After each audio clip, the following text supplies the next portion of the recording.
WWF की तर्ज पर हमने रिंग बनाए हुए हैं। हमारे दोनों सहयोगी विकास और निधि यहाँ पर मौजूद हैं और जिस तरह से बड़े बड़े दिग्गज एक दूसरे को पटकनी देते हुए नजर आ रहे हैं, जो लड़ाई है वो बड़ी इंटरेस्टिंग नजर आ रही है। कई ऐसी सीटों पर भी हम आपको ले चलेंगे जहां पर दिग्गज जो है वो बहुत पीछे चल रहे हैं, यानी कि उनकी हार जो है वो अब करीब करीब तय यहाँ पर मानी जा रही है। लेकिन इस वक्त एक बड़ी खबर यहाँ पर यह भी आ रही है कि गृह मंत्री अमित शाह जो हैं उनकी बीजेपी अध्यक्ष जेपी नड्डा के साथ अहम बैठक इस वक्त चल रही है और कुछ देर पहले ही रक्षा मंत्री राजनाथ सिंह अमित शाह से जेपी नड्डा से मिलकर निकले हैं और इस वक्त जो बैठक चल रही है वो जेपी नड्डा और गृह मंत्री अमित शाह के बीच चल रही है। तो अब बीजेपी के खेमे में हलचल तेज हो गई है, सरकार बनाने की कवायद तेज हो गई है।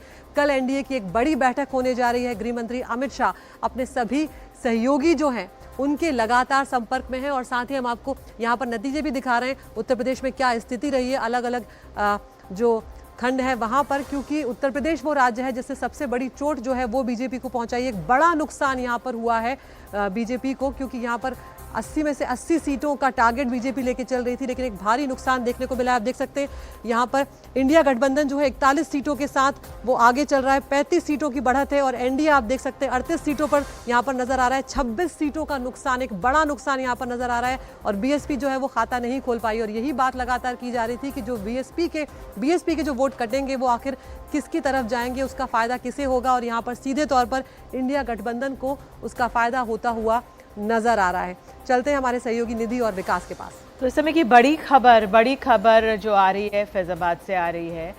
लल्लू सिंह जो अयोध्या वहाँ से सांसद की रेस में थे वो उनको मात मिली है, ये अपने आप में बहुत महत्वपूर्ण है। जी हाँ बिल्कुल। और देखिए सोशल मीडिया पर लाइन बहुत चल रही है कि राम भी हार गए और अयोध्या भी हार गए।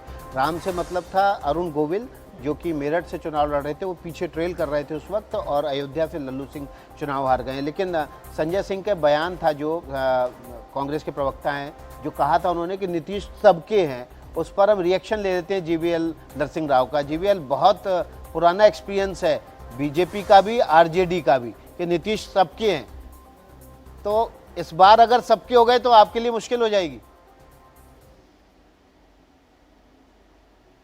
अनम्यूट कर लीजिए सर, अपने आप को अनम्यूट कर लीजिए।